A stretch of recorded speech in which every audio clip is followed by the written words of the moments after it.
네, 할렐루야. 네. 네, 반갑습니다. 네, 바뀌었죠. 네, 주님이 오신 기쁜 성탄이 있는 12월 예배를 또 오늘 또 드립니다. 옆에 있는 분하고 오늘 이렇게 환영합니다. 반갑습니다. 이렇게 인사해 볼까요? 환영합니다. 환영합니다. 네, 한번 이렇게 잘해 보십시오. 많이 계시지 않죠? 네, 네, 주변에 좀 예배 5분 전에 더 오셔서 같이 기도하고 또 교제하며 그렇게 예배했으면 좋겠습니다. 오늘도 같이 주님을 찬양하기 원하는데요. 계속 선교에 대한 말씀을 우리에게 선포해 주고 계십니다. 네, 우리는 복음 들고 산을 넘어야 되는 아름다운 신을 가진 사람들인 줄 믿습니다. 네, 다 같이 일어나셔서 박수 치며 찬양하겠습니다.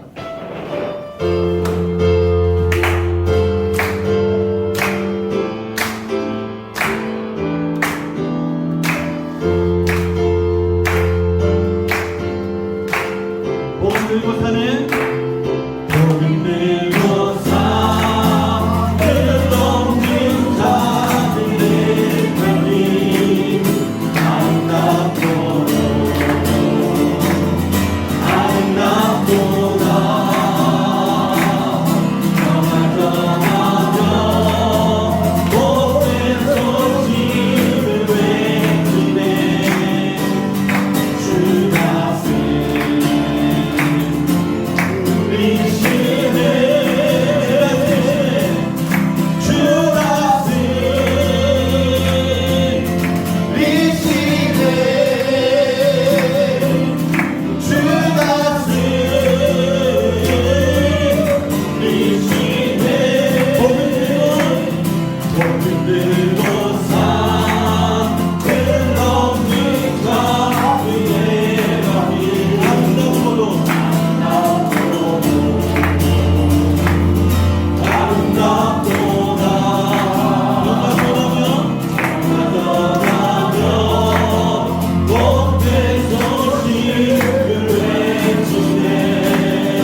세상에서 오직 주님만 소망 되십니다.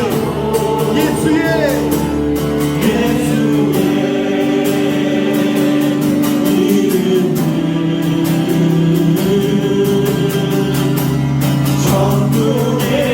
다시 한번 우리 손 높이 들고 올라갈까요?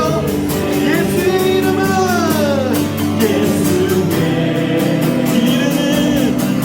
오직 그분만이 소망이십니다. 세상에서 아니요 예수의 이름은 천국의 기쁨일세. 살아계신 주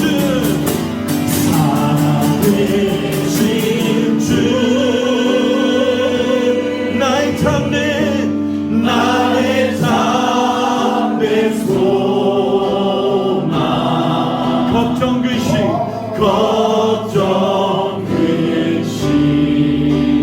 아멘. 전혀 없네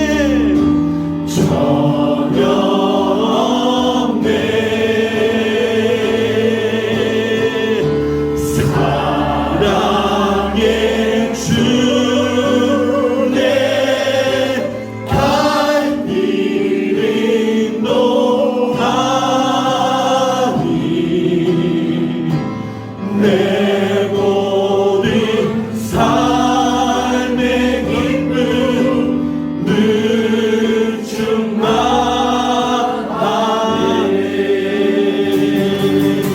우리의 소망 되시며 이 땅의 소망 되신 주님 누구에게 큰 박수를 올려드립시다.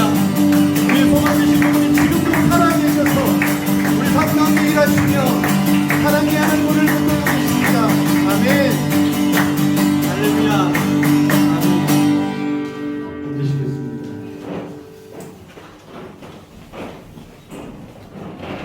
여러분, 예수님은 나의 소망이지만 온 인류의 소망인 줄 믿습니다. 그 소망을 우리가 선포하는 자가 되기 위해 즐거이 주님을 따르는 교회가 되길 원합니다.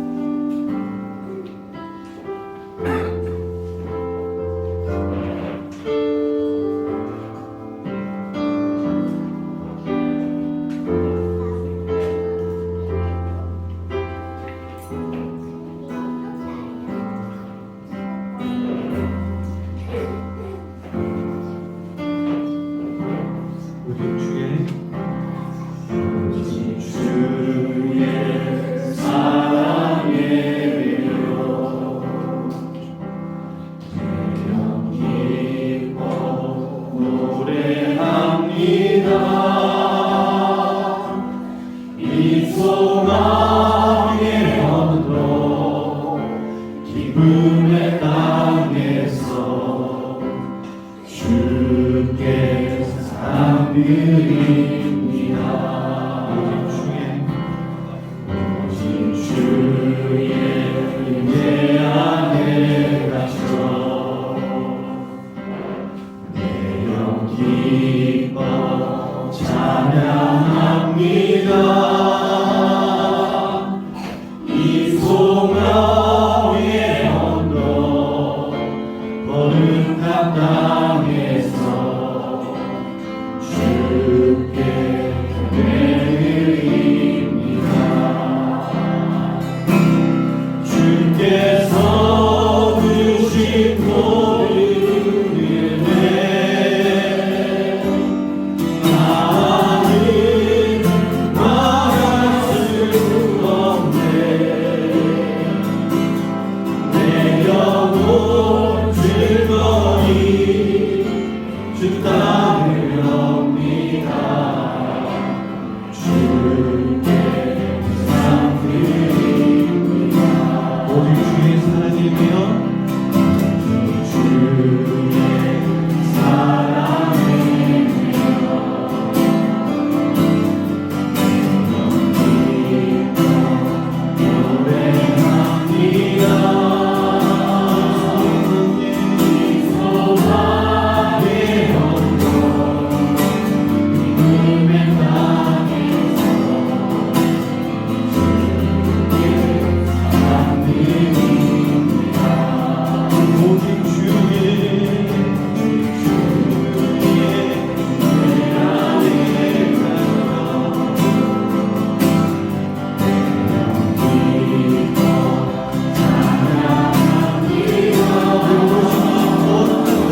예배드립니다. 주께서 주신 모든 은혜 나는 말할 수 없네. 내 영혼 즐거이 주님을 경외합니다.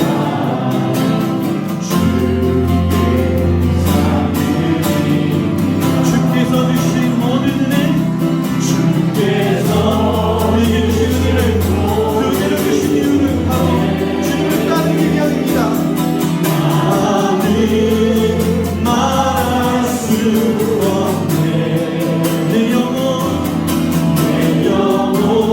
즐거이 주 따르렵니다.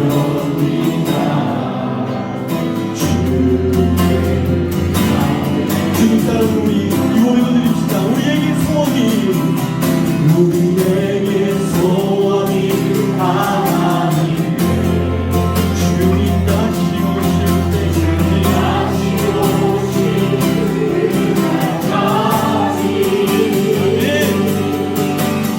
가슴에 새긴 주의 십자가 사랑 나의 교회를 사랑해 그의 교회를 향한 우리가 희생과 도리와 가난과 고난 우리 이 고백을 드립시다. 죽은 도사 우리 막을 수 없네. 우리 교회인 이 땅에 교회를 교회에게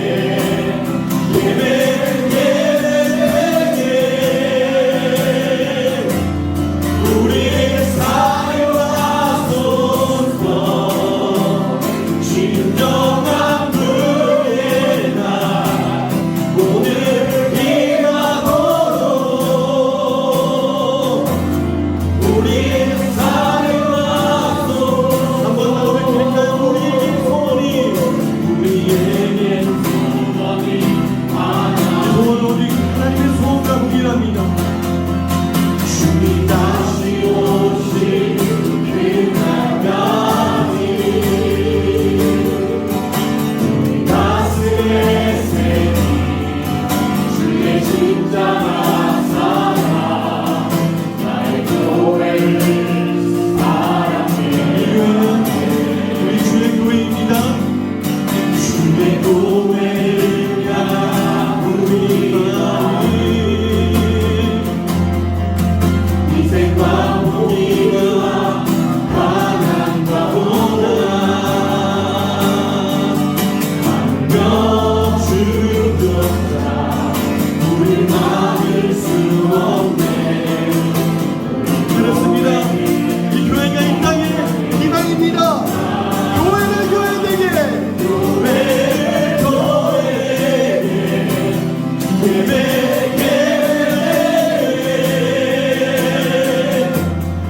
우리 사용하소서.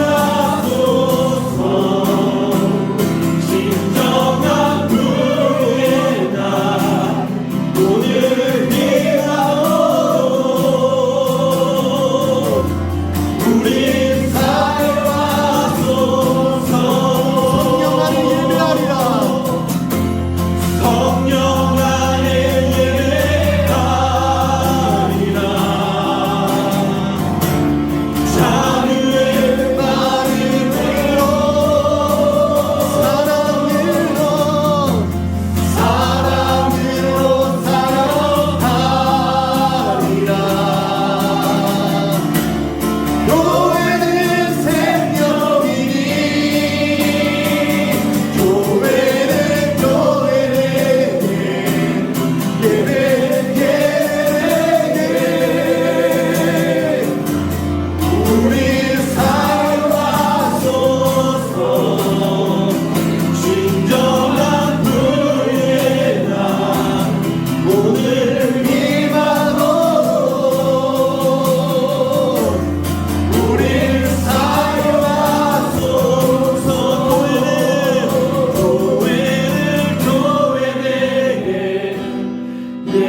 공동 기도 제목으로 기도하겠습니다.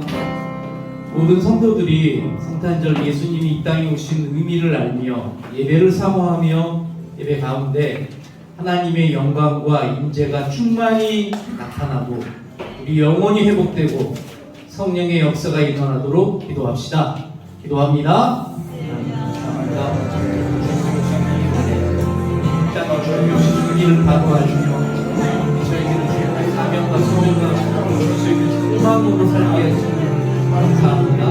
하나님 땅의 지금 시간도 하나님의 영광과 임재가 충만히 나타나는 예배 속에 함께하여 주시옵시고 무엇보다도 저희 우리 영혼들이 회복되며 나아갈 때 주님을 살수 있도록 주여 인도하여 주시옵시고 무엇보다도 각자 제 성령의 역사가 일어날 시간 되게 하여 주시옵소서. 지금 이 시간 고통과 아픔으로 눈물로 기도하는 성도들의 기도를 주님께서 긍휼로 바라보아 주시고 매일의 삶에서 하나님과 동행하며 넉넉히 견디고 싸워 승리함을 저에게 있게 하여 주시옵시고 주님의 영광을 드러내는 삶을 살아가도록 기도합시다. 기도합니다. 하나님 아버지 이 시간 아버지 저희들 복음이 있습니까? 아버지 하나님 저희들 기도의 저것들이 있습니까? 저희를 불쌍히 여겨주시옵시고 주의 부인함을 베풀어 주셔서 주의 한량없는 은혜로 말미암아 아버지 주께 나아갈 수 있는 승리하는 시간들이 되게 하여 주시옵시고 아버지 무엇보다도 저희들 삶 속에서 매일매일 하나님과 동행하며 나아갈 때 승리하게 하여 주시옵시고 주의 영광을 드러내는 삶을 매일매일 살아가도록 함께 하여 주시옵소서. 주여 한국 방문 중인 또한 여행 중인 성도들의 가정을 주께서 보호하여 주시옵소서. 특히 캐나다에 방문 중에 우리 김민주 지사님 아버님이 뇌출혈로 쓰러지셔서 병원에 입원하셨습니다. 속히 회복시켜 주옵시고 치유하게 달라고 간절히 기도합시다. 기도합니다. 하나님 아버지 감사합니다. 저희 인도 땅을 떠나 한국 방문으로 또 여행으로 함께한 가족들이 있습니다. 그 가정을 주께서 보호해 주시고 함께하여 주시옵소서. 특히 김민주 지사님 아버님 뇌출혈로 쓰러지셨는데 아버지 가족들의 한가함을 믿어 주시옵시고 혹시 회복되며 치유되며 나갈 수 있는 시간을 되게 하여 주시옵소서. 이 시간 주여 함께 해주시옵시고 역사하여 주시옵소서. 아버지 주의 시간들이 있게 하여 주시옵시고 아버지 그로 말미암아 아버지 주님의 평안이 귀한 시간 되게 하여 주시옵소서. 모든 성도들이 이 인도에 보내심에 소명을 알게 하옵시고 개인적으로나 그룹을 통해 배우는 성경 공부에 열심을 내고 진리의 말씀 안에서 성장하도록 기도합시다. 또한 IBS 신학교의 모든 사역들의 주님의 뜻에 맞춰 나아갈 수 있도록 보호하여 주시옵시고 바라나시 무아박교회 산지 꾸마르 전도사의 교회의 가정과 사역을 위해 성령 충만과 주님이 함께하는 그 열매를 위해 우리 승리하도록 기도합시다. 기도합니다. 아버지 감사합니다. 아버지 저희들 아버지 모든 성경들을 통하여 주의 소명 인도 땅에 이보내신 사람들을 바로 알게 해주시옵시고 말씀을 통하여 저희들 주님의 진리에 따라 바라수록 성장하도록 아버지 주여 시간을 주시옵시고 방해치 않게 해주시옵시고 마음의 열심을 낼 수 있는 아버지 마음을 품어줄 수 있도록 이 시간에 함께 하시게 해주시옵시고 진리의 말씀이 나를 무장시켜 싸움을 나아갈 때 승리할 수 있도록 아버지 함께하여 주시옵소서. 함께 하여 사람들이 아버지 사역의 열매들이 나오게 해주시고 우리 바라나시 무아박교회 산지구의 가정과 교회가 사역의 열매를 맺을 수 있도록 성령 충만과 역사들이 매일매일 일어나시고 함께 해주시고 보호하여 주시고 승리할 수 있도록 저희들 매일매일 기도로 준비할 수 있는 시간들이 많을 수 있도록 함께 해주시고 사역에 함께하여 주시옵소서. 델리 HCR 한인교회들의 아름다운 연합과 동역을 통해 주님의 나라를 확장하는 일에 귀하게 사용되도록 구르가온 지역 이 지역에 하나님께서 영적인 부흥을 주시도록 또 성령 충만과 복음을 알고 구원의 역사의 부흥들이 매일매일 일어나도록 기도합시다. 기도합니다. 하나님 감사합니다. 저희들을 델리하시는 한인교회들 서로 아름다운 연합을 통하여 더 많은 우리 한인교회들 저는 믿음의 우리 가족들이 아버지 주님 안에서 더욱더 믿음을 지키며 나가며 하나님께 온전히 예배드리며 주님의 사역을 감당할 수 있도록 이 시간 함께하여 주시옵소서. 무엇보다 이 구르가온 지역 자체에 아버지 주님의 부흥이 아버지 구원의 역사가 아버지 삶 성령 충만으로 주셔서 영적인 부흥들이 일어날 수 있도록 이 시간 함께 해주시옵시고 오늘 각자 그 역할을 할 수 있도록 힘을 주시옵소서. 마지막으로 오늘 주실 메시지를 위해 말씀 전하시는 목사님을 위해 성령 충만과 말씀에 순종하도록 듣는 이의 마음 같을 위하여 또 예배에 들고 나온 각자의 기도 제목을 가지고 기도합니다. 기도합시다. 하나님 감사합니다. 오늘 말씀을 전하시는 목사님 성령 충만과 말씀에 저희들에게 듣는 이의 아버지 마음 받고 합편한 들어줄 수 있도록 주시옵시고 주님의 인재가 다시 같은 주의 선포들이 일어날 수 있도록 주여 함께하여 주시옵고 간절하다 도와옵나이다. 이제 함께하여 주시옵소서. 이 예배에 주여 성령 충만함을 힘자여 주시옵소서. 아버지 시간들 성탄의 선물을 보는 시간까지도 주여 함께해 주셔서 온전한 주님께 들려지는 시간 되게 하여 주시기를 간절히 바라고 원하옵나이다. 각자의 기도 제목을 주께서 들어주시옵소서. 기도 제목들을 아버지 이루어질 수 있는 귀한 시간을 되게 하여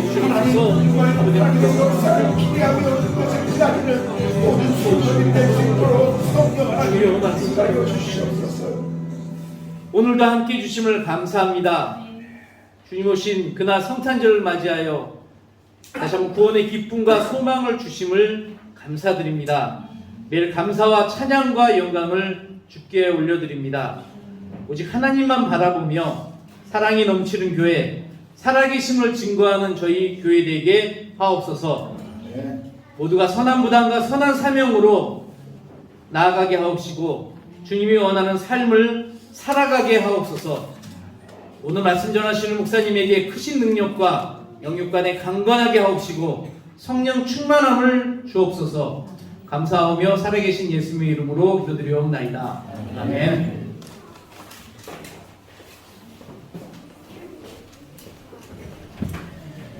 예, 예배 오신 모든 분들을 환영합니다. 우리 앞뒤 좌우에 계신 분들에게 인사할까요? 예, 환영합니다. 잘 오셨습니다.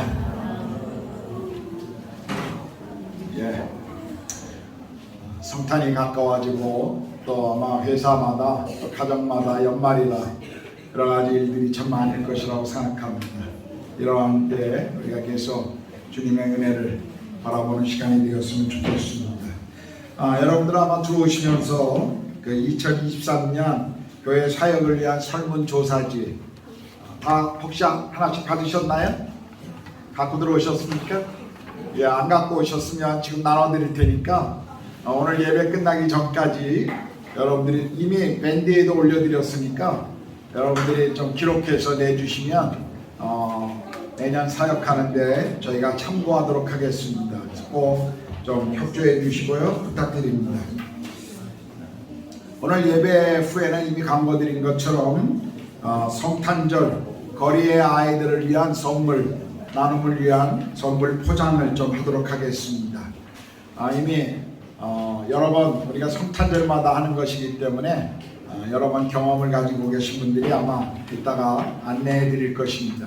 그래서 예배 끝나면 의자를 다 미루고 옆에 있는 테이블들 식사하고 같이 식사하고 테이블을 다 민 다음에 우리가 과자, 음료수, 빵 이런 게 700개가 지금 저 주일학교 예배실에 있습니다. 그래서 형제님들은 좀 이동하는 걸 도와주시고요. 막 집어넣으면 안 됩니다. 각 종류별로. 그 다음에 성탄 카드도 700장이 준비되어 있기 때문에 하나하나 다 집어넣고 포장하는 그런 시간들을 또 하고 오늘 포장이 끝나고 나면 그 포장한 거를 가정당 어른들은 10개 그러니까 아이들은 5개 그러니까 4인 기준의 가족이다 그러면 30개를 가져가십니다. 30개 들고 가려면 굉장히 힘들거든요. 그래서 또 산타가 들고 다니는 큰 비닐 주머니를 하나씩 드릴 테니까 그걸 넣어가지고 가셔서 자동차에 보관하고 또 거리에 구걸하는 아이들 또 거리에 나와 있는 아이들에게 성탄의 그 기쁨을 함께 좀 나눴으면 좋겠습니다. 나가시면서 이 동네는 하지 마시고 여러분들이 아는 다른 곳에 가서 하십시오. 이 동네는 제 나야발입니다. 그러니까 한 곳에 이렇게 집중하게 되면 받는 아이들이 더 많이 또 받고 이렇게 분산이 안 되기 때문에 가능하면 여러분들이 볼 때 오고 다니면서 오며 가며 이렇게 보았던 거리 아이들을 위해서 또 한 가지 당부드리는 것은 가난한 천막천 마을로 들어가지 마십시오. 왜냐하면 천막천 마을에 들어가면 굉장히 많은 어린아이들이 있습니다. 근데 우리가 가지고 들어가는 선물이 부족합니다. 여러분들이 30개 갖고 들어가도 부족해요. 그래서 심지어 그 아이들이 막 달려들어서 가지고 있는 걸 한꺼번에 막 뺏어가기도 하고 또 심지어는 부족하면 아이들이 돌을 던지고 화를 내기도 합니다. 그래서 여러분이 가능하시면 가난한 마을 안으로 들어가서 배포는 하지 마십시오. 안전을 위해서. 전에 어떤 집사님은 그 아이들, 가정의 아이들 데리고 천막촌 안에 들어갔다가 그 몰려오는 아이들을 보고 공중에 선물을 다 집어 던지고 도망친 그런 경험도 있고, 또 어떤 분은 자기는 뺏기지 않는다, 줄 서라 막 이랬는데 애들이 말 안 듣거든요. 막 달려 들어와서 막 다 이렇게 막 뺏어가기도 하고. 그래서 여러분들이 좀 가능하면 또 길거리에서 나눠주실 때는 그 길 도로에 아이들이 많이 차를 타고 이렇게 신호등 앞에 서 있는데 아이들이 너무 많다라고 생각되시면 여러분 주시면 안 됩니다. 왜냐하면 아이들이 선물을 받기 위해서 차를 붙잡습니다. 못 가게, 출발 못 하도록. 그래서 사고가 날 수도 있습니다. 그렇기 때문에 그런 거를 좀 나누실 때 염두에 두시고 나눠주시면 좋겠습니다. 저희가 매 하다 보니까 여러 노하우가 많이 이렇게 생겼습니다. 그래서 그런 것들을 조금 배려해 주시고, 그래서 가정당 4인 가족 기준으로 30개 가져가시면 됩니다. 그리고 싱글들도 10개, 뭐 더 나는 더 나눠주고 싶다, 그럼 더 가져가셔도 됩니다. 그러나 한 가지 조건은 뭐 메이드나 아니면 뭐 쫓기다리에게 준다든지 그렇게 하지 마시고요. 우리가 평소에 보았던 그 거리의 아이들을 위한, 어른이 달라고 그러면 보통 저희가 안 줍니다. 아이들에게만 줍니다. 그래서 그렇게 하시면 좋겠습니다. 우리 성탄절 행사 10월 24일 이번 주 토요일이죠. 오후 3시까지 바우나 아파트 1102호입니다. 이육진 목사님 가정에 참여하는 아이들을 좀 다 보내주시면 좋겠어요. 부모님들이 그 3시까지 보내주시면 거기서 마지막 점검하고 차량 누가 어떤 어른이 어떤 차야 어떤 아이들하고 같이 탈 건지 다 이렇게 구분하고 마지막 연습하고 아마 3시 반쯤 출발하게 될 겁니다. 그래서 여기 나와 있는 것처럼 바우나 아파트에서 출발하면 한스 키친 식당이 첫 번째로 들리고요. 그 다음에 달그라, 그 다음에 벨레오, 파크 플레이스, 크레스트, 그 다음에 엑소티카, 이런 식으로 순서로 돌겠습니다. 그래서 같은 아파트에 있는 분들은 아마 이미 연락을 받은 분도 있고 받지 못한 분도 있을 텐데, 이렇게 한 아파트의 모든 가정을 다 돌 수 없기 때문에 이렇게 모이도록 했습니다. 그래서 여러분 안내를 좀 받으시면 좋겠고요. 아마 한 8시 정도면 아마 전체가 다 행사가 마치지 않겠나. 그래서 아이들은 델리에 오신 분 부모님들은 조금 저희가 죄송한데 아이들과 함께 기다리셨다가 같이 가시면 좋겠고요. 구루가운에 있는 아이들은 저희가 차로 다 가정으로 다 이렇게 안전하게 내려주고 행사를 마칠 겁니다. 그러니까 염려 안 하셔도 괜찮을 겁니다. 또 한 가지, 우리가 12월 25일 성탄 예배 드리고 점심 식사하고 파티하는데, 늘 저희가 성탄 파티하는 것처럼 선물 교환하는 시간이 있습니다. 근데 이게 가정당 하나가 아니라 개인당 하나입니다. 그래서 어린아이들도 다 선물을 준비해야 됩니다. 부모님들이 그걸 도와주셔야 돼요. 그래서 우리가 그날 선물 교환할 때 부족함이 없이, 물론 교회가 조금 항상 여유 있게 선물을 준비하긴 합니다만, 그래도 그날 의미 있는 선물을 이렇게 1000루피 미만의 선물들을 준비해 주시면 좋겠습니다.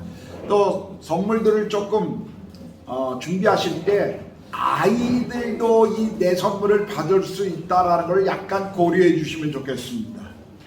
뭐 아이들이 받았는데 무슨 주방보다 이러면 아이들은 굉장히 실망합니다. 아이들이 받았는데 무슨 비누 세트다 뭐 이러면 좀 그렇죠. 그러니까 아이들도 받을 수 있다라는 거를 여러분들이 좀 고민해 주시고, 이게 참 선물 준비할 때마다 사실 굉장히 스트레스입니다. 뭘 해야 될까. 그래서 여러분들이 좀 그렇게 개인당 하나라는 거 좀 준비해 주시고, 그래서 우리가 예배 후에 재미난 파티와 함께 선물 교환도 이렇게 하도록 하겠습니다. 우리 다음 주 성탄 감사 헌금 봉투를 이용하여 주시면 이 헌금은 다 우리 거리의 아이들 위한 헌금으로 전에 다 지원금으로 나가게 될 겁니다. 그래서 성탄 헌금 우리가 그 목적으로 사용하신다는 거 기억해 주시고요.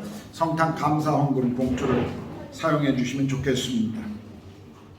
또 이번 성탄에 또 한 가지 좀 중요한 의미로 우리가 좀 이웃에 우리가 알고 지냈던 이웃, 친구들, 동료들에게 성탄을 맞이해서 좀 우리가 개인적으로 성탄의 의미를 나누는 선물들을 좀 하면 좋겠다라는 생각을 지난번에 말씀드렸는데 그래서 카드를 이렇게 2개 만들어 봤습니다. 그래서 누구에게라고 하는 건 뒷면이 하얀데 그냥 여러분들이 혹시 성탄 축하하는 메시지를 적으셔도 괜찮고요. 그래서 이 나라 사람들은 디왈리 때 이웃에 선물하거나 그러잖아요. 그래서 우리가 성탄의 계절에 우리 그리스도인들이 또 아직 그리스도인이 아니신 분들을 향해서 우리 동료나 친구들을 향해서 선물할 때 나누면 좋겠고요. 봉투도 있으니까요.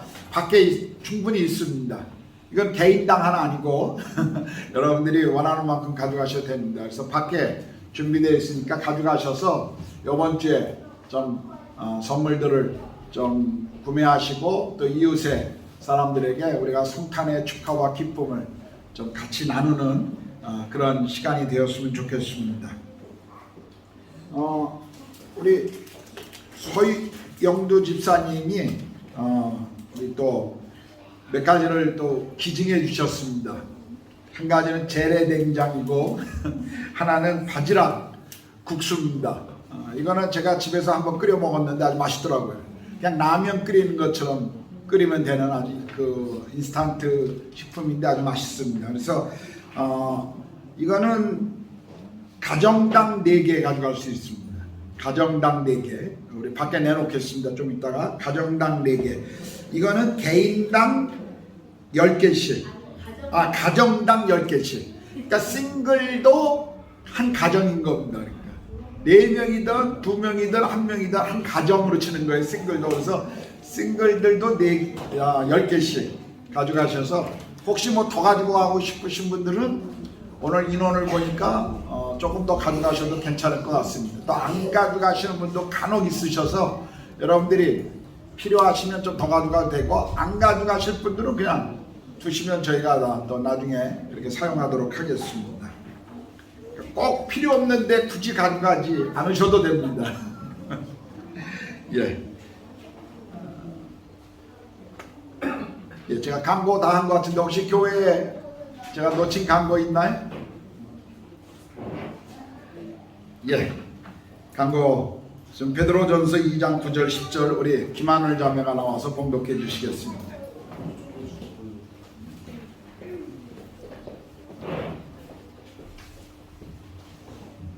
그러나 너희는 택하신 족속이요 왕같은 제사장들이요 거룩한 나라요 그의 소유가 된 백성이니 이는 너희를 어두운 데서 불러내어 그의 기이한 빛에 들어가게 하신 이의 아름다운 덕을 선포하게 하려 하심이라. 너희가 전에는 백성이 아니더니 이제는 하나님의 백성이요 전에는 긍휼을 얻지 못하였더니 이제는 긍휼을 얻은 자니라. 아멘. 한 가지 다음 주가 이제 성탄절 예배잖아요. 다음 주일이. 그래서 여러분들 좀 복장을 성탄절에 맞는 복장으로 오시면 좋겠습니다. 그렇다고 꼭 이렇게 뭘 사서 입고 와라 그런 거 아닙니다. 있는 옷이 있으면. 그래서 뭐 이렇게 예년에 비하면 저같이 이렇게 빨간색으로 맞추시든지 아니면 뭐 녹색으로. 제가 성탄색이 왜 빨간 녹색인지 잘 모르겠습니다만 저도 보통 그렇게 맞춰 있기 때문에 저도 성탄 시즌만 항상 이 세타를 입습니다. 그러니까 여러분도 같이 다음 주에는 좀 편하게 그러나 성탄의 계절에 맞는 이런 복장으로 오시면 더 좋을 것 같습니다. 자, 우리 찬송가 50장 찬양하시면서 드려진 헌금 봉헌하도록 하겠습니다.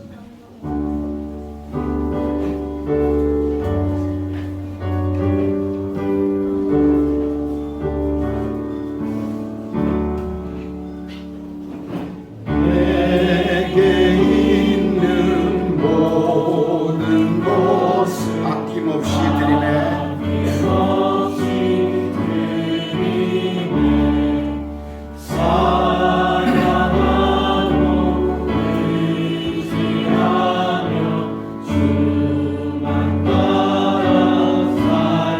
주께 드리네.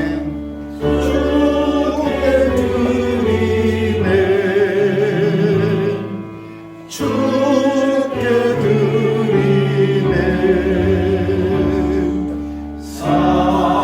사랑하는 구주 앞에 모두 드리네.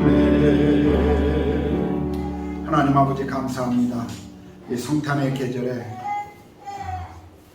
우리가 주님이 왜 이 땅에 오신지 그 이유와 목적을 아는 사람들로, 적어도 성탄을 축하하고 기뻐하는 세상 사람들보다는 더 우리가 이 날을 기다리며 기대하며 그리고 이 날을 더 축하하기를 원합니다.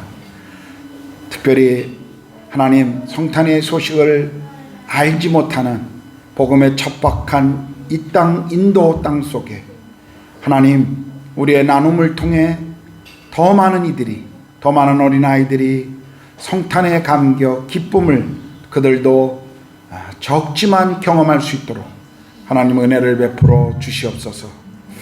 우리의 마음에 단순히 성탄이 하나의 축제의 계절이 아니라 하나의 기쁨의 시간이 아니라 이 땅에 오신 예수 그리스도 성탄의 주인공이신 주님을 잃어버리지 않는 그런 성탄의 시간이 되도록, 또 우리의 마음 가운데 주님을 더 깊이 묵상하고 알아가는 시간이 되도록 함께하여 주시옵소서.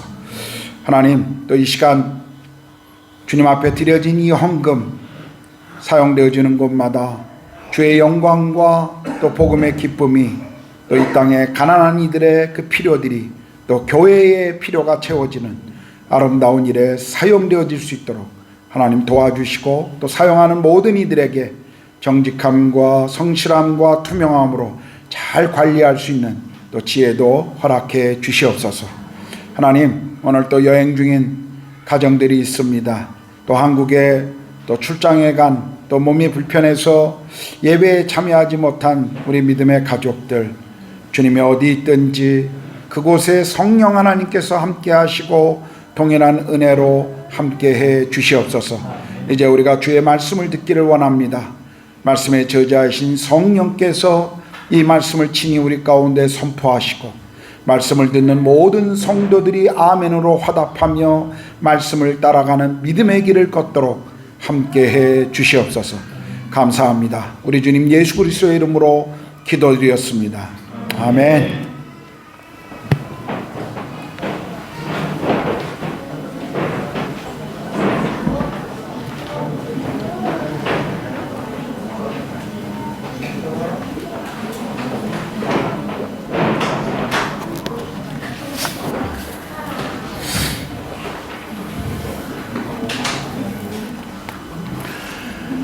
제가 아는 한 자매가 있는데요, 결혼한 이후에 이 경력이 단절된 그 시간 속에서 가정일과 그리고 자녀들을 양육하는 시간에 온전히 자기 시간을 사용하다 보니까 자기 인생은 도대체 어디 있는가 라는 것 때문에 이렇게 안타까워하고 때로는 좌절감을 느끼는 그런 한 자매 제가 알고 있습니다.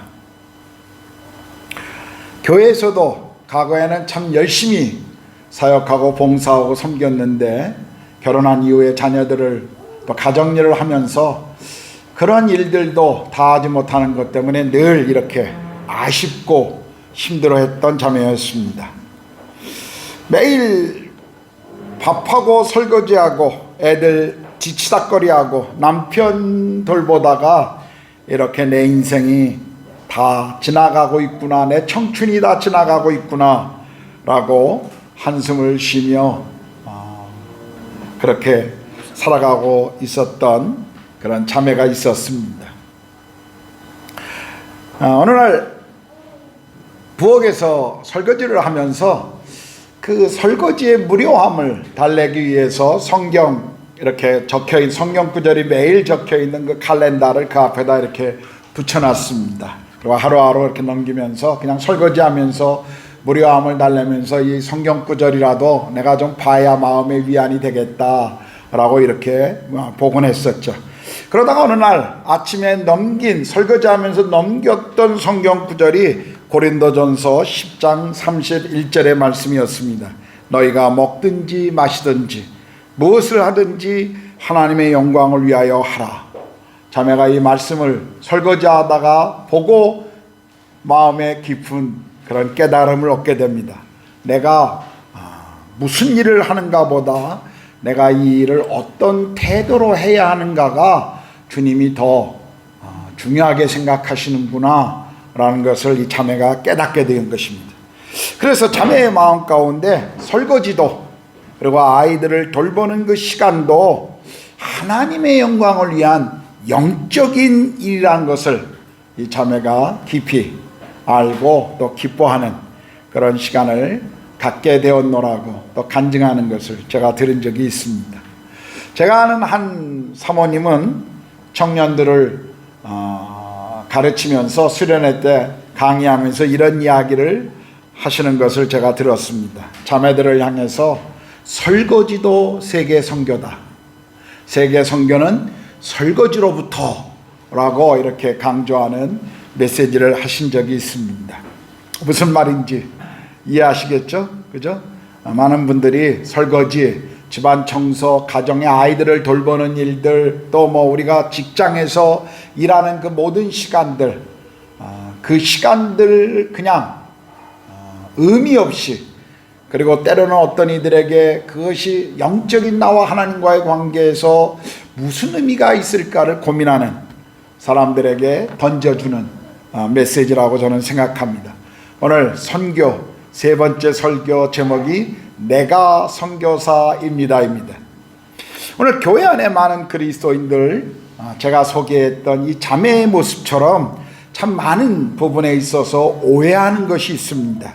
그것은 교회 일은 영적이고, 그리고 가정일이나 직장의 일은 세상 일이다라고 이분론적으로, 이원론적으로 생각하는 그런 오해입니다.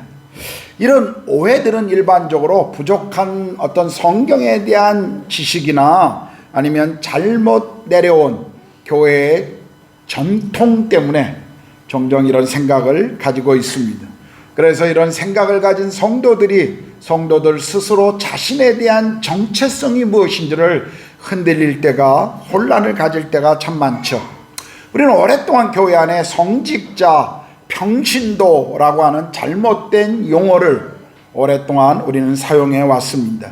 교회 안의 사역자들을 성직자로 부르면서 마치 교회 일만, 예배나 성경을 공부하는 거나 아니면 성가대에 봉사하는 거나 이런 어떤 예배에 관계된 일만 거룩한 일, 영적인 일, 하나님의 일이라고 많은 분들이 생각해 왔습니다. 그러나 사실 성경을 우리가 읽어보면 성직자라는 단어는 나온 적이 없습니다. 평신도라는 단어도 성경은 우리에게 말하고 있지 않습니다. 이런 단어들은 그냥 단순히 교회 안에 사역자들과 일반 성도들을 편의상 구분하기 위해서 사용된 단어입니다. 목사와 장로, 감독, 집사와 같은 성경이 소개하는 이런 직분에 대한 단어들이 있지만 그것은 그 사람이 어떤 기능을 하는 사람인가 하는 것을 말하고 있는 것이지, 교회 내의 그 직분이 그 사람의 어떤 특별함을, 다른 이들보다 더 특별한 뭔가가 있다라고 하는 것을 구별짓기 위해서 사용한 단어가 아니었습니다. 교회 역사학자들이나 또 선교학자들에 의하면 교회가 왜 그러면 성직자와 일반 성도들, 평신도라고 구분짓기 시작했는가, 성경이 말하고 있지 않는 이러한 것들은 어떻게 시작되었는가를 설명할 때마다 로마의 콘스탄티 황제가 기독교를 로마의 공인 종교로 국교로 받아들이고 난 이후에 이러한 것이 생겼다라고 일반적으로 말합니다. 콘스탄틴 황제 이전만 해도 교회는 그리스도인들은 고난이 일상화되어 있었던 그런 시대였습니다. 고난은 그리스도인들이 당연히 경험하고 지나가야 할 한 통과 의례와도 같은 것이었습니다. 그러나 콘스탄틴 황제가 기독교를 로마 제국의 국교로 받아들이고 인정하면서 이제 교회는 고난이 사라지기 시작합니다. 그리고 로마 제국의 핵심 기득권 세력으로 새롭게 등장합니다. 교회는 부자가 되기 시작했고 사역자들의 권력이 일성화되며 사역자들이 부를 누리기 시작합니다. 사역자들의 옷이 화려해지기 시작하고 교권제도라는 것이 생기면서 누가 그 가운데 핵심 권력을 가질 것인가, 그것이 사역자들의 관심이 되기 시작했습니다. 결과적으로 교권주의가 제도화되면서 교회의 중심에는 사제들이 있고 심지어는 사제가 없으면 교회가 아니다라고 하는 이런 잘못된 신학이 교회 안에 들어오기 시작했습니다. 더 나아가서 중세 가톨릭 교회는 성직자가 막강한 권력을 가지기 시작했고 또 세상 권력보다도 더 우위에 있다라고 그들은 가르치고 강조했습니다. 그래서 사제의 말을 듣는 것은 그리스도의 말을 듣는 것이고 그를 반대하는 자들은 그리스도를 반대하는 것이다 라는 것을 가르치기도 했습니다.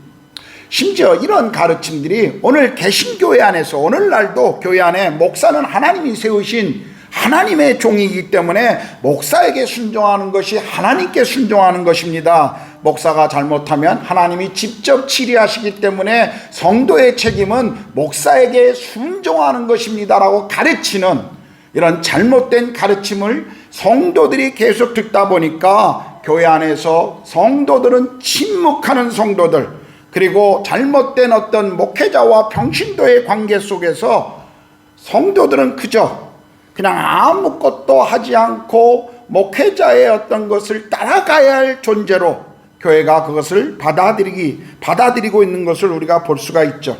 그러다 보니까 목사들은 성직 거룩한 직분에 종사하는 사람들이고 자신들은 세상의 직업은 세속적인 일에 종사하고 있노라고 하는 이런 잘못된 정체성을 계속 성도들이 갖게 된 것입니다.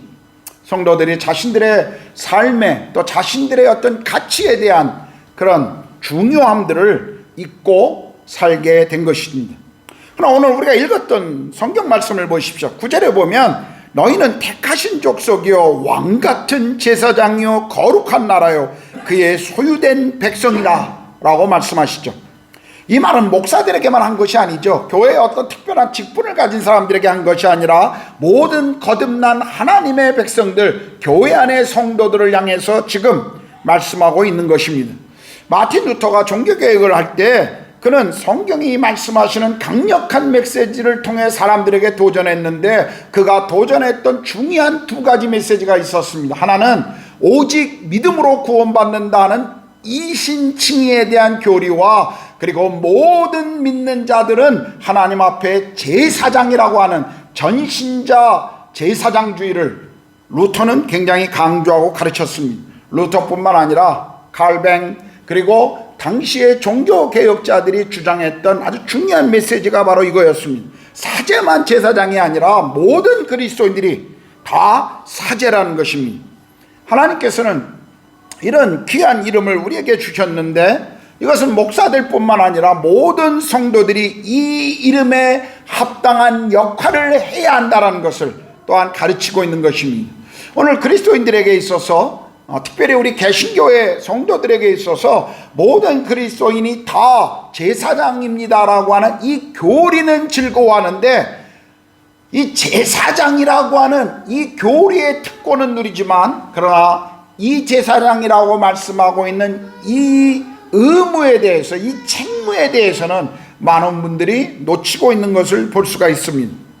오늘 성경은 모든 그리스도인들이 제사장입니다를 강조하면서 이것은 목사나 특별한 어떤 사역자에게만 요구되어지는 것이 아니라 모든 성도들이 제사장으로서의 특권과 함께 사역에 하나님 나라를 위한 이 일 가운데도 함께 동참해야 한다는 것을 우리에게 말씀하고 있죠. 어떤 사역입니까? 9절에 보면, 9절 후반부에 보면 이는 어두운 데서 불러내어 기이한 빛에 들어가게 하신 자의 아름다운 덕을 선포하게 하려 합니다 라고 말씀하십니다. 자신이 있는 곳에서 그리스도를 위한 제사장 역할, 곧 아름다운 덕을 선포하는 이 복음을 전하는 선교사적 삶을 살라는 것입니다. 많은 그리스도인들이 복의 근원이 되기를 원합니다. 그러나 그 복이 자신을 통해 흘러가는 축복의 통로가 되는 것에 대해서는 별로 관심이 없습니다. 자기 가정과 자기 산업의 축복에는 참 관심이 많은데 하나님께서 주신 이 축복을 어떻게 다른 이들에게 흘러가도록 내가 나누어야 하는가 하는 것에 대해서는 참 관심이 없는 것을 참 주변에서 많이 볼 수가 있습니다. 그냥 일주일 동안 세상에서 자기 생업에 종사하다가 주일 하루 교회에 와서 찬송하고 예배하고 헌금하고 그리고 성도들과 교제하고 예배가 마치고 예배당 문을 나서는 순간 내가 왜 세상을 향해 가야 하는지, 내가 가야 할 세상 속에서 내가 무엇을 위해 살아야 하는지 그 이유를 모른 채 그냥 지친 상태로 그렇게 돌아가는 모습을 우리는 종종 보게 됩니다. 그리고 돌아가서 월요일 다시 지긋지긋하다고 표현하는 직장생활과 또 다른 삶의 시작을 그냥 이렇게 빠져버리고 거기에 멈춰버리는 성도들을 종종 볼 수가 있습니다. 이런 모습들은 우리가 성도를 향한 성경이 말하는 소명과 자신의 정체성이 무엇인지를 우리가 모르기 때문에 종종 이런 모습을 볼 수가 있죠. 그래서 저는 오늘 여러분에게 성도들을 향한 주님이 주시는 소명이 무엇인지 그것을 좀 말씀드리려고 합니다. 소명, 영어로는 calling 또는 우리가 부르심, 이런 단어들을 참 많이 쓰는 표현입니다. 이런 단어가 이렇게 들릴 때마다 종종 우리가 생각하는 게 뭐죠? 소명, 부르심, calling. 그러면 이건 어떤 목회자로나 아니면 선교사로 누군가를 하나님이 부르실 때 사용하는 용어다. 어떤 특별한 사역을 위해서 특별한 사람들을 부를 때 사용하는 용어라고 일반적으로 교회 안에서도 그렇게 생각들 합니다. 물론 맞습니다. 하나님께서는 특별한 어떤 목적을 위한 사역을 위해서 사람들을 부르실 때 그렇게 소명하십니다. 그러나 이것은 목회자나 선교사만을 부를 때 사용된 단어가 아니죠. 성경은 모든 성도들을 향해 주님이 소명을 주시고 부르셨다라고 말씀하십니다. 설교를 준비하면서 도널드 맥킴 목사라고 하신 분이 쓴 그분이 소명을 이렇게 세 가지로 구분하는 것을 제가 읽어봤습니다.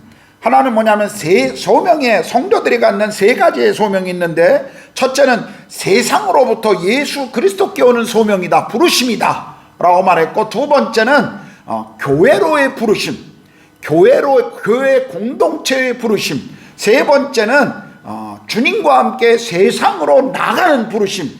그것이 오늘 성도들에게 주어진 세 가지 부르심의 단계다 라고 그분이 책에서 설명하는 것을 제가 보았습니다. 첫 번째 부르심은 뭐예요? 세상으로부터 예수 그리스도께 오는 부르심. 이건 뭐죠? 우리가 죄인이었을 때 정말 은혜의 복음에 대한 소식을 듣고 그 복음을 듣고 감격하여 예수를 믿고 그분을 구세주로 고백하며 하나님의 자녀가 된 이 거듭남의 이 중생의 체험을 하는 그 시간, 그것이 바로 세상으로부터 하나님께 부름받는 부르심의 단계, 첫 단계라고 그렇게 이분이 설명한 것입니다. 에베소서 2장 12절 13절에 보면 그때의 너희는 그리스도 밖에 있었고 이스라엘 나라 밖의 사람이라 약속의 언약들에 대하여는 외인이요 세상에서 소망이 없고 하나님도 없는 자이더니 이제는 전에 멀리 있던 너희가 그리스도 예수 안에서 그리스도의 피로 가까워졌느니라 라고 말씀하십니다. 하나님 없는 세상에서 살다가 우리가 예수 그리스도의 복음을 듣고 믿어 거듭나서 하나님의 자녀가 된 부르심, 이것이 하나님과의 관계의 첫 번째 부르심이라고 이분은 설명하고 있습니다. 두 번째는 교회로의 부르심인데요. 교회라는 단어 자체가 헬라어 성경의 원어의 단어 자체가 에클레시아라는 말은 몸으로부터 부름 받았다라는 동사입니다. 이 명사가 아니에요. 사실은 몸으로부터 부름 받았다라고 하는 동사에서부터 나왔는데요, 세상으로부터 부름 받아 나와 하나님의 자녀 공동체에 들어온 사람들의 그 모임, 그것이 바로 교회죠. 그러므로 교회는 건물이 아닙니다. 우리의 건물은 그냥 예배하기 위한 예배당일 뿐이죠. 하나님을 예배하고 섬기는 성도들의 이 공동체, 이 살아 움직이는 유기적 공동체가 사실은 교회인 것이죠. 그래서 우리가 예수님을 믿고 하나님의 자녀가 되는 동시에 우리는 뭐예요? 하나님의 가족의 일원으로 부름받은 것입니다. 그러므로 사실 교회의 부르심이라는 것은 우리가 첫 번째 부르심과 같이 일어나는, 동시에 일어나는 사건인 것입니다. 우리가 하나님의 자녀로 거듭났다, 우리가 하나님의 가족이 되었다, 자녀가 되었다라는 것은 하나님의 백성 공동체인 교회 공동체에 우리가 거기에 합류했다 하는 것을 우리에게 말씀해 주시는 것이죠. 바로 믿음의 가족인 교회 공동체의 일원으로 이제 뭐예요? 함께 예배하며 함께 자라가는 것입니다.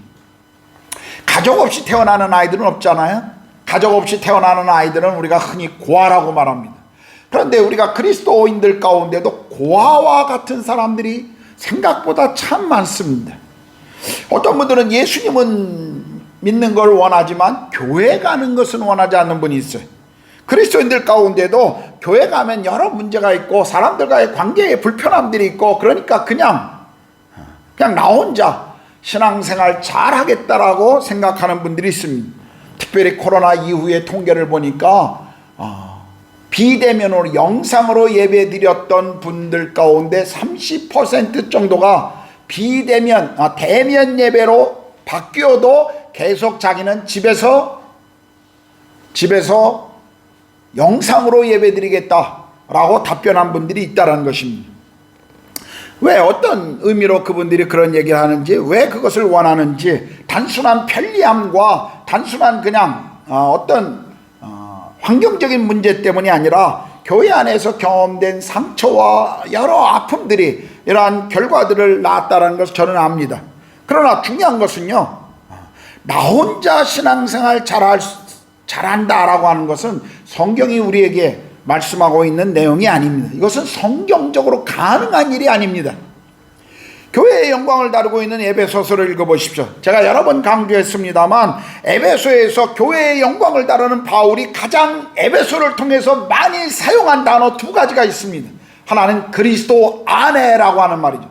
우리가 그리스도 안에 들어와야 우리가 하나님의 자녀가 되는 것이잖아요. 거듭나는 거잖아요. 그런데 그리스도 안에 들어온 사람은 어떤 삶을 살아가야 하는가, 에베소가 계속 강조하는 또 다른 단어 하나는 함께라는 단어입니다. 함께.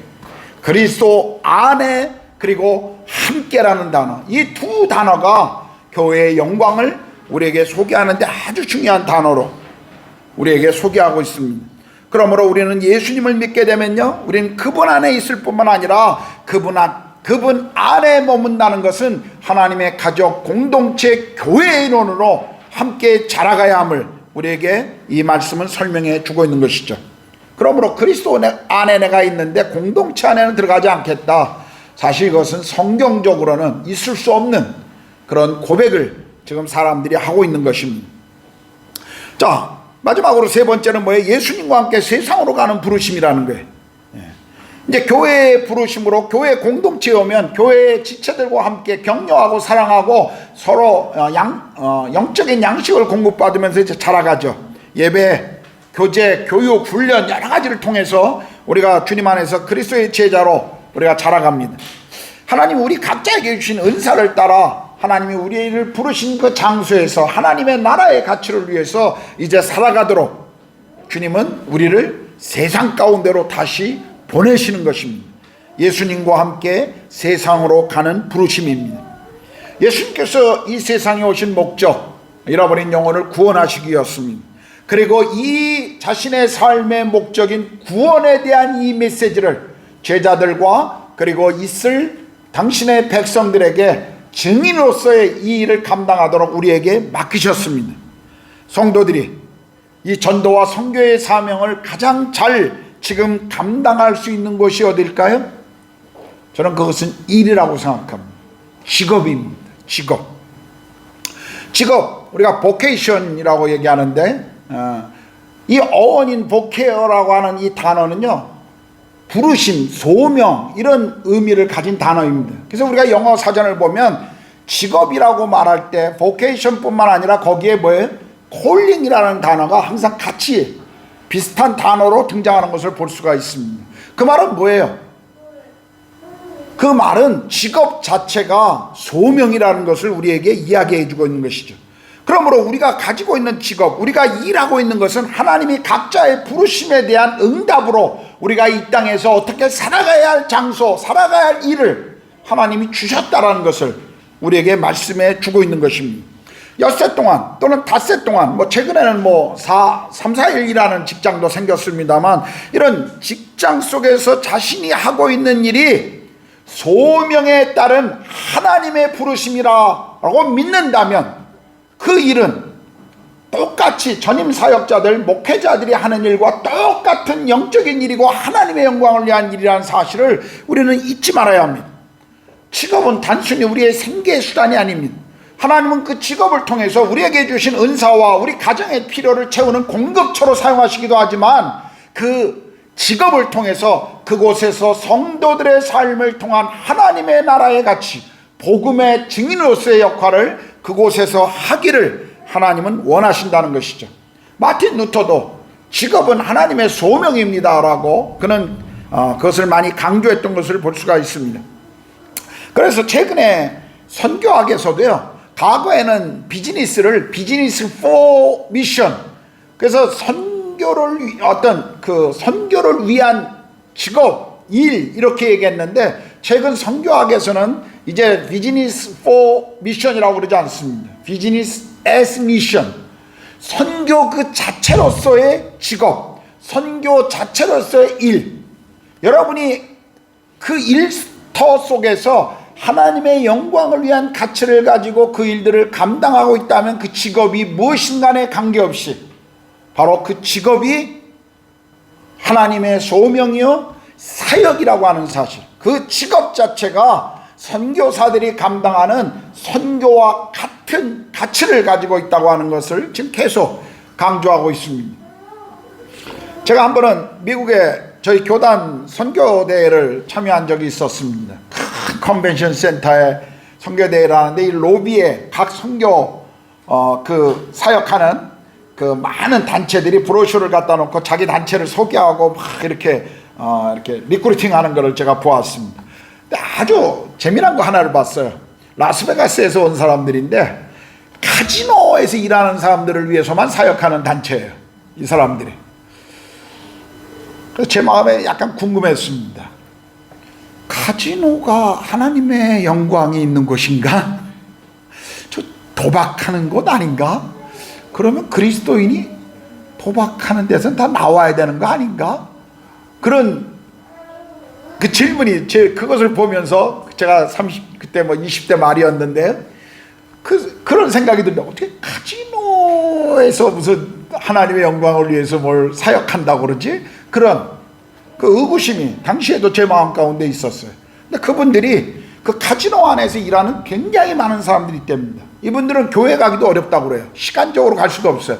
그럼 누군가 그 카지노 안에 들어와서 그들을 위해 사역하고, 거기서 예수 믿는 누군가가 예수 믿으면 당신들 이 직업을 버리고 나오라, 게 아니라 그 속에서 하나님의 일을 하도록 그들을 훈련한다는 거예요.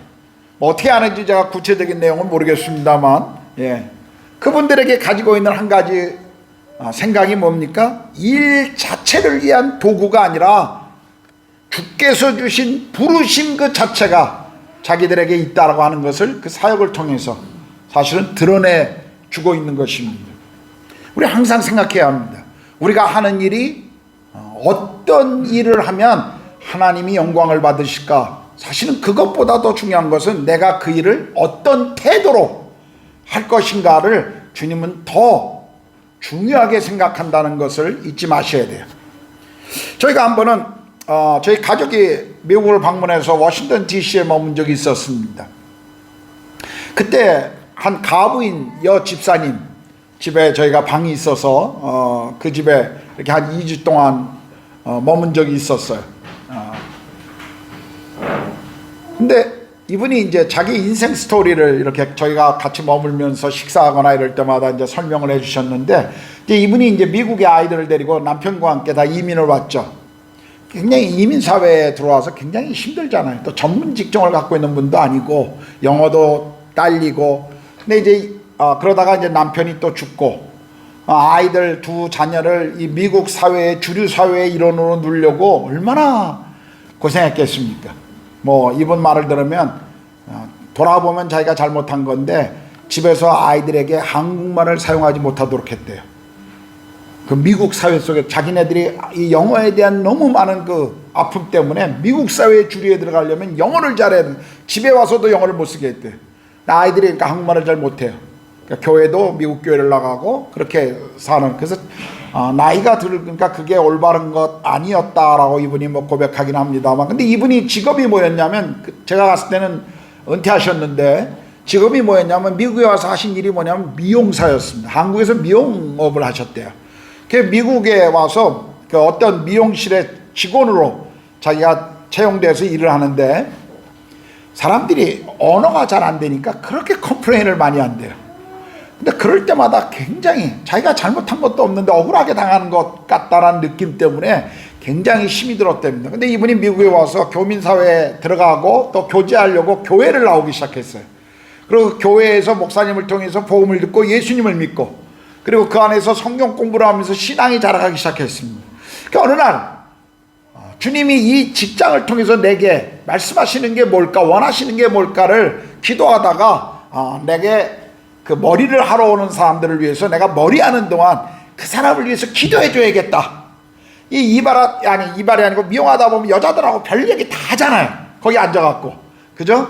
말 많이 하잖아요. 뭐 쓸데없는 얘기부터 시작해서 얘기 아주 그리고 중요한 얘기도 하고 또 그 속에서 편하게들 얘기한다고요. 그런 얘기를 들으면서 이분이 가졌던 생각이 뭐냐면 이분을 위해서 기도한다는 거예요. 그러니까 머리를 만지면서 계속 기도해 줬대요. 계속 기도해 주고, 뭐 언어가 딸리니까 영어를 뭐 이렇게 유창하게 그분들에게 복음을 전하고 그런 건 아니지만 계속 기도해. 그러다 보니까 고객들이 생기고 오는데 이분들이 하나같이 고백하는 게 그거래요. 너에게 오면 이 상아리만큼 내 마음이 편해. 너에게 오면 이 상아리만큼 내가 참 내 편해. 그래서 여기 오는 게 좋다고. 그 얘기를 늘 고백한다고 그래요.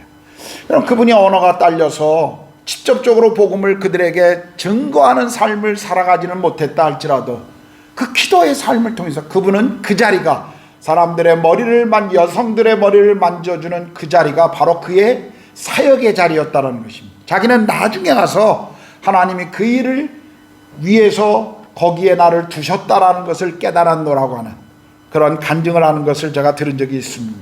제가 태국 비즈니스맨들 그 모임에 설교하러 갔다가 한 여사장을, 자동차 리스업하는 한 여사장을 만난 적이 있습니다. 그분이 지금까지 그때의 만남 때문에 제가 한국 갈 때마다 저희 가족이 사용하는 차들을 늘 좋은 차를 이렇게 제공해줘서 저희가 한국에 차량 걱정 없이 늘 이렇게 생활할 수 있도록 도와주시는 분인데요. 지금도 그 사업을 하고 있습니다.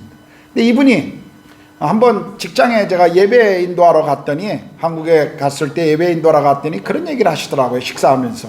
목사님, 저는 제 사역의 일터가 제 직장입니다. 그분이 거기에 사장이잖아요. CEO잖아요.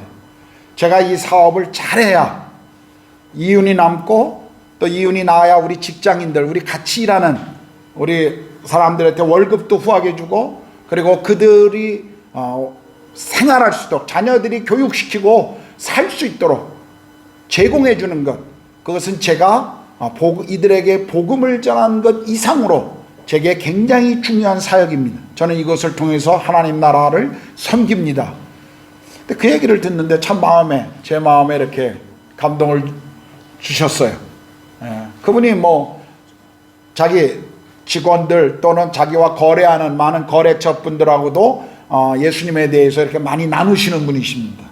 그러나 자기가 일을 하는 사람으로서 자기에게 중요한 우선순위 첫 번째는 직원들을 돌보는 것이 내가 하나님 나라의 사역입니다. 얼마나 많은 크리스찬 CEO들이 작은 회사든 큰 회사든 그런 마음을 가지고 일할 수 있을까요? 저는 참 그분을 만나면서 참 그 마음에 참 이렇게 작은 감동과 기쁨을 가졌던 적이 있었습니다. 뭐 우리 교회 안에서도 마찬가지죠. 예, 코로나 기간 동안에 어려운 그런 환경 속에서도 우리 유정원 집사 같은 경우는 자기 월급도 못 받으면서 2년 동안 직원들 월급 주면서 같이 붙들고 같이 살고, 뭐 우리 집사님들 가운데도 여러 그런 분들이 계시잖아요. 유 집사님뿐만 아니라 여러분들이 그 직원들 그들의 어떤 삶의 일터를 잃어버리지 않도록 나도 힘들지만 이 땅에 보내신 하나님의 마음을 가지고 그 일을 감당할 수 있도록 그거를 이루어가는 것, 그것이 우리의 일터가 바로 하나님이 부르신 사역의 일터요. 그 사역이라면 동일하게 오늘 전문적인 선교 사역이나 목회 사역을 하는 사역자들과 똑같은 하나님의 나라의 일을 감당하고 있다는 것을 우리는 배울 수가 있다는 것입니다. 여러분 생각해 보십시오. 우리가 아는 많은 성경의 위인들, 노아는 어떤 직업을 가지고 있었습니까? 배를 만드는 조선업자였습니다. 후에 홍수가 끝나고 나서는 목축업을 했어요. 아브라함과 욥은 목자요 또 목장을 경영하는 사람들이었습니다. 다윗은 왕이었고 왕이 되기 전에 그도 목동이었죠. 아모스는 선지자였지만 그의 원래 직업은 목자였습니다. 다니엘과 느헤미야는 공무원이었습니다. 요셉은 오랫동안 종이었습니다. 여호수아는 군인이었고 정치가였습니다. 바울과 아굴라는 천막을 만드는 잡을 가지고 복음을 전했던 사람들이었습니다. 루디아, 그는 여성인이었지만 비즈니스 우먼이었습니다. 그는 유럽의 첫 교회가 자기 집에서 열리도록 자기 가정을 기꺼이 오픈했던 믿음의 여인이었습니다. 모두 직업인이었습니다. 예수님만 봐도 어때요? 예수님이 공생애를 3년 했지만 그분이 공생애 하시기 전에 30살 이전까지 그는 목수였던 아버지로부터 그는 목수의 일을 배우셨을 겁니다. 적어도 20년 동안, 최소한 20년 동안 그분은 나사렛에서 목수로서의 직업인으로 살아가셨을 것입니다. 초대교회 성도들, 그들은 직업을 가진 직업인들이었습니다. 그러나 그들이 가는 곳마다, 흩어지는 곳마다 복음을 전하는 사람들이었습니다. 그들은 높은 수준의 도덕적인 삶과 함께 복음을 전했기 때문에 많은 이들이 그 복음 앞에 응답한 것을 우리가 볼 수가 있습니다. 성경을 읽다 보면요, 한마디로 전문적인 사역자들보다도 오히려 일터에서 일했던 성도들을 통해 복음이 더 확장되어 나가는 것을 우리는 볼 수가 있습니다. 물론 성경의 몇몇 이들이 성서를 기록하며 중요한 인물로 등장하기 때문에 그분들의 이야기에 우리가 초점을 맞추고 있지만, 그러나 성경의 대부분의 사역의 그 기본에는 성도들의 그런 직업과 일을 통한 헌신, 그리고 그들이 가는 곳마다 복음을 증거하는 증인으로서의 삶, 그 삶을 통해서 그 일을 감당했음을 우리가 알 수가 있습니다. 그들의 직업, 세무사, 의사, 여행하는 사람, 상인, 무역인, 심지어는 노예도 있었습니다. 그러나 그들이 직업이 무엇인가에 관계없이 여전히 그들은 자신들이 가는 곳, 머무는 곳에 복음의 증인으로 살았다는 것입니다. 이러한 사실들을 우리가 성경을 읽을 때 우리가 무엇을 배울 수가 있죠? 하나님께서는요, 어떤 의미의 전임 사역자들보다 직업을 가지고 일했던 사람들을 더 많이 사용하고 계신 이런 예들을 보면 오늘 우리가 가지고 있는 이 직업에 대해서, 우리가 일하고 있는 이 일에 대해서 하나님이 어떻게 관심을 가지고 생각하시는가를 우리도 동일하게 생각해 볼 필요가 있다는 것입니다. 아까도 말씀드렸지만 직업은 단순한 호구지책, 생계유지만을 위한 것은 아닙니다. 그건 중요하죠. 그러나 많은 이들이 자신의 직업을 하나님의 일을 하는데 방해 요인이 된다라고 생각하는 분들이 있어요. 그렇지 않습니다. 저는 성경을 가르치면서 많은 직업인들을 가르쳐봤습니다. 교수도 가르쳐봤고 변호사, 의사, 많은 전문인들을 성경 공부를 가르쳐봤습니다. 이 성경을 공부하다가 재미난 게 뭐냐면 신앙이 깊어지고 말씀에 대한 갈증이 더 깊어지면요, 꼭 이분들 가운데 갖는 이 갈증 하나가 뭐냐면, 목사님 신학교 가서 신학을 공부하면 어떻겠냐고 물어봐요. 신학교 가서 신학을 공부하면 어떻겠냐고. 저는 늘 찬성합니다. 예, 하나님의 말씀을 더 공부하고 싶으면 언제든지 하시라고. 그 대신 한 가지만 저하고 약속하자고. 뭡니까? 그러면 신학교 졸업하고 나서 목사 되겠다고 말만 하지 마시라고. 그냥 그 직업인으로 계속 계시면서 신학을 공부하시는 것에 대해서는 제가 대찬성입니다. 그래서 많은 분들이 신학을 야간 신학교나 또는 아니면 안식년 때 미국에 가서 공부하시면서 그 전문 직업인이지만 신학을 공부한, 저는 그런 분들 만날 때마다 이 목사가 얼마나 공부를 열심히 해야 되고 성경을 깊이 봐야 되는가 이 두려움이 생겨요. 그런 분들 앞에서 괜히 헛소리 했다가 얼마나 무시당하겠어요, 속으로. 그렇지 않아요? 근데 그런 분들이 계신다고요. 그래서 어떤 분들은요, 자기가 갖고 있는 직업이 하나님을 더 섬기는 데 있어서 이것이 유용한 도구라기보다는 방해가 될 수 있다는 것 때문에 걱정하는 분들이 있어요. 그렇지 않습니다.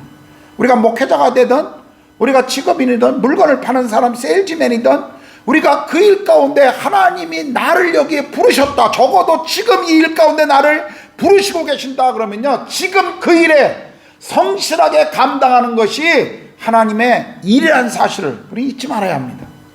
많은 분들이 나는 나중에 목회자가 될 거야, 신학교 갈 거야, 이 일은 그냥 나중에 하다가 때려치우고, 교회 안에 신앙 좋은 분들이 그런 생각들을 많이 가지셔요.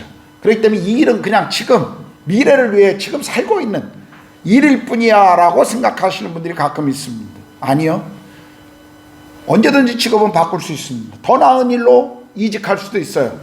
더 좋은 장소로 갈 수도 있습니다. 중요한 것은 지금 부르신 그 자리에 내가 최선을 다하고 있는 것, 그것이 하나님이 우리를 부르신 소명이라는 걸 잊지 말아야 합니다. 저는 선교사로서 늘 그런 마음을 가지고 삽니다. 하나님이 나를 부른 것이 인도라면 이 땅에서 주님을 위해 최선을 다하는 것, 하나님이 나를 한국으로 부르신다면, 또 다른 나라로 부르신다면 부르시는 그곳에서 하나님을 섬기고 하나님이 내게 주신 은사를 따라 은혜 아래 사역하는 것이 하나님이 내 인생 속에 내가 살아가는 최선이라는, 그래서 무언가를 성취하고 무언가를 얻으려고 하고 더 많은 뭔가를 남기려고 하는 것이 아니라 주님이 내게 주신 자리 속에서 내 일을 감당하는 것, 그것이 우리에게 주어진 선교사적 삶이라는 것 잊지 말아야 합니다. 마틴 루터 킹 주니어 목사, 미국의 인권 흑인 목사가 그분의 책에 보면 이런 얘기 나와요. 거리를 청소하고 있는 흑인 청소부가 매일 청소하면서 불편해하는, 그래서 힘들어하고 짜증내고 나는 내 인생이 왜 이러냐고 그러면서 불편해하는 것을 들으면서 이분이 그런 얘기를 합니다. 당신이 지금 거리를 청소하고 있는 것이 하나님이 만드신 이 원대한 아름다운 우주를 깨끗하게 한다라고 하는 생각을 좀 가지고 청소했으면 좋겠다고. 그 말의 의미가 뭡니까? 그 말의 의미, 우리가 하는 직업이 뭐냐가 아니라 그 직업을 어떤 자세로 대하느냐 중요하죠. 한 번은 나사의 존 F 케네디니 방문했는데 이렇게 청소하는 흑인을 보고 지나가다 물었답니다. 당신은 여기서 무슨 일을 하십니까? 그랬더니 이 흑인 청소부가 뭐라고 얘기한지 아십니까? 저는 나사가 달에 우주선을 보내는 일에 함께 동참하고 있습니다 그랬대요. 이해가 되세요? 청소하시는 분이 고백하기를, 대통령이 당신은 여기서 어떤 일을 하냐고 그랬더니 저는 청소부입니다라고 말하지 않고 나사가 달에 우주선을 보내는 일에 내가 동참하고 있습니다. 여러분, 우리가 하나님의 백성으로, 우리가 그리스도인으로서 우리가 일하고 있는 그 일에 대한 그런 자긍심이 우리에게도 필요하다는 것입니다. 하나님이 나를 여기 두신 이유, 그게 뭘까? 우리는 그걸 고민해야죠. 우리는 자꾸 생각해야 됩니다. 그리스도인의 직장이라면 우리가 일터 그곳에서 하나님께 영광 돌리는 통로로 하나님이 이것을 내게 주셨다. 그 일 자체가 지금 하나님의 일이라고 하는 이 사실을 우리는 늘 기억해야 합니다. 그리고 직장 속에서 이루어지는 모든 관계를 통해서 우리가 하나님의 영광을 드러내는 그런 삶을 살아야 합니다. 이제 설교의 결론을 내리겠습니다. 우리는 직업을 가지고 있고 우리가 일하고 있는 곳에서 하나님의 나라를 선포하고 확장하는 그리스도의 대사들이라는 사실을 잊지 마셔야 합니다. 우리에게 주신 은사를 따라서 이 땅에서 하나님의 나라를 증거하는 우리가 선교사들이라는 사실들을 우리가 우리 자신에게 그것을 확인할 필요가 있습니다. 골로새 3장 23절 24절에 보면요, 무슨 일을 하든지 마음을 다하여 주께 하듯 하고 사람에게 하듯 하지 말라. 이는 기업의 상을 주께 받을 줄 아나니 너희는 주 그리스도를 섬기느냐. 여러분, 제가 교회에 부름받은 그리스도와 성도를 섬기는 제사장이라면 여러분은 세상에 여러분의 일터에서 그 일을 통해 주님과 이웃을 섬기는 제사장이라는 사실을 여러분 잊지 마십시오. 여러분 모두는 여러분이 일하는 직장, 그리고 학교, 그리고 가정에 부름받은 선교사들입니다. 모든 성도는 선교사고, 그리고 우리가 일하는 일터가 하나님이 우리를 부르신 선교지요 땅끝이라는 사실을 여러분 잊지 않으셨으면 좋겠습니다. 여러분의 일을, 여러분의 일터를 하나님의 시선, 그분의 마음으로 바라보십시오. 한번 따라해 보실까요?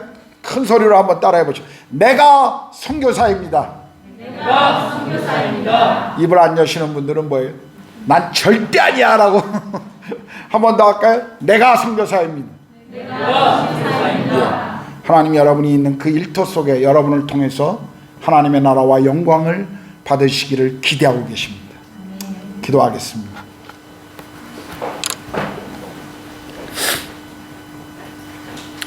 하나님 아버지, 우리에게 일할 수 있는 건강함들, 또 일할 수 있는 그런 재능, 달란트를 주셔서 감사합니다. 우리에게 직장을 주시고, 그리고 우리가 섬길 수 있는 가정, 그리고 학교를 주셔서 감사합니다.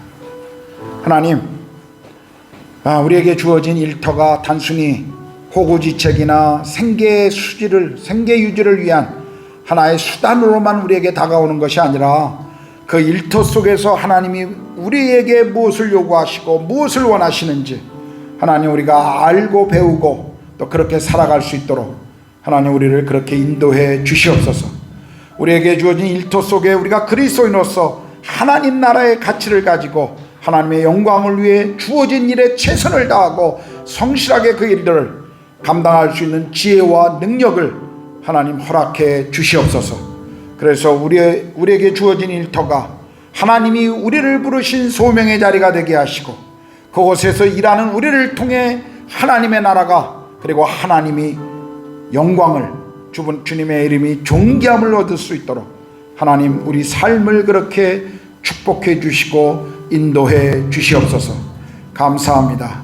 주님을 찬양합니다. 우리 주님 예수 그리스도의 이름으로 기도드렸습니다. 아멘. 사역을 위한 설문지 꼭 가시기 전에 기록해 주시고요. 우리가 지금 의자는 오늘 점심이 뭐죠? 샌드위치. 예, 그냥 샌드위치 드시고 그리고 바로 이 의자를 다 밀고 그 다음에 탁자를 아니면 지금 의자를 다 그대로 밀고요, 탁자를 놓고 탁자 주변에서 샌드위치 드시고 바로 작업하도록 그렇게 하겠습니다. 자, 다 같이 일어나셨어요. 찬송가 502장 찬양합시다.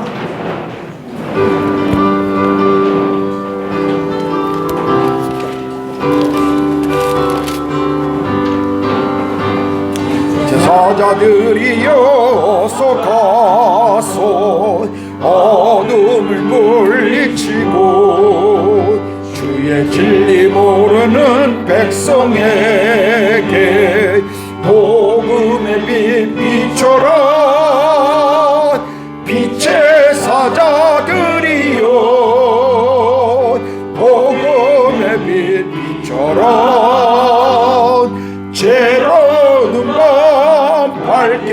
비춰라 빛의 사자들이여 선한 사역을 위하여 힘을 내라 주 함께 하시겠네 주의 크신 사랑을 전파하며 복음의 빛 비춰라 빛의 사자들이여 복음의 빛 비춰라